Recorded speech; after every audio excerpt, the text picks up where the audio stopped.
The soldier, above all others, prays for peace. For it is the soldier who must suffer and bear the deepest wounds and scars of war. General Douglas MacArthur said that, and boy, was he right. So as you just heard, my name is John Malcolm. I'm on the Legal Services Board, and I really want to thank today's speakers for sharing their expertise and insights with us.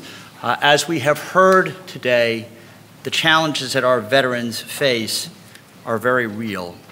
They are twice as likely as the general population to face chronic homelessness, and nearly 500,000 veterans struggle to find employment or remain underemployed.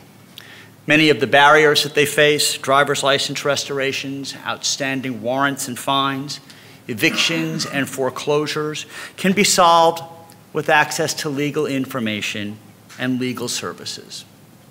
So I was born and went to school in this city, and I was raised right across the George Washington Bridge. When I was growing up, it never occurred to me to serve in the military.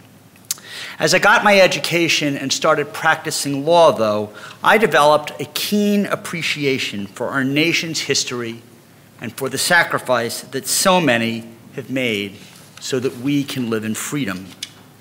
At our founding, it was common for most men to serve in the military. John Marshall, who would eventually go on to become the most influential Chief Justice of the Supreme Court in our nation's history, served, for example, under General George Washington at Valley Forge in the winter of 1777 and 78, and he fought with Alexander Hamilton at the Battle of Monmouth in 1778. Today, less than 1% of Americans take the oath and wear our nation's uniform.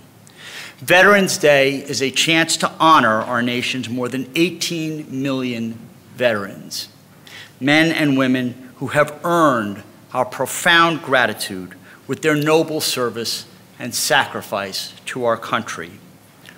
Winston Churchill once said, referring to veterans, "Never was so much owed by so many to so few."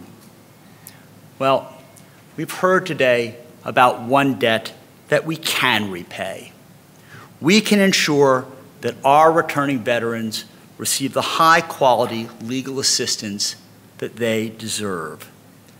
LSC's Veterans Task Force is going to shine a spotlight on the most innovative and effective work currently being done to assist veterans and their military families with the pressing legal problems that they face. The task force will identify best practices and ensure that civil legal services organizations are well equipped to address those needs.